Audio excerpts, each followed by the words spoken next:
अस्सलाम वालेकुम नाजरीन। ड्रामा सीरियल बख्तावर की नेक्स्ट एपिसोड में आप देखेंगे मलिक जो कि इस ड्रामे का हीरो है और उसकी एंट्री हो गई, मगर एंट्री होते ही वो बख्तावर को जख्मी हालत में मिला। अचानक जब उस पर फायरिंग हुई तो बख्तावर ने अपना रुमाल उसके बाजू पर बांध दिया। इमरजेंसी की सूरत में उसे अस्पताल लेकर गए और तब जाकर उसकी जान बची गई। तो इधर बख्तावर जो कि चादर पहनकर बाहर निकलती है तो सब उसका पीछा करने लगे।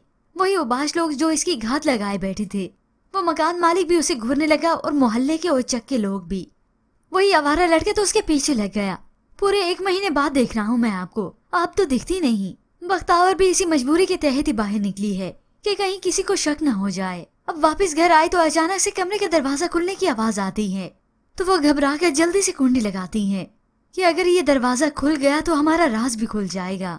यूं फिर जब बख्तावर बख्तू बनकर निकला तो उसे तनख्वाह मिल ही गई, मगर उसमें भी उसे कम ही मिलती है। अब ये बख्तावर की मजबूरी है कि उसे बख्तू भी बनना पड़ता है और बख्तावर भी।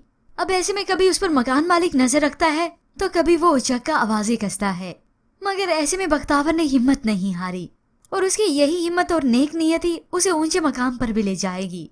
मलिक जब सेहत याब हो जाता है तो तब उसे याद आता है कि उसकी जान बचाने में बख्तू का हाथ है और तभी वो उसका एहसान मंद भी होगा और यही एहसान चुकाने की वो पूरी कोशिश करेगा। अब व्यूअर्स किस को है नेक्स्ट एपिसोड का इंतजार। हमें अपनी कीमती राय का इजहार जरूर कीजिएगा। मजीद ड्रामास प्रोमो के लिए आप देखते रहिए उर्दू टीवी।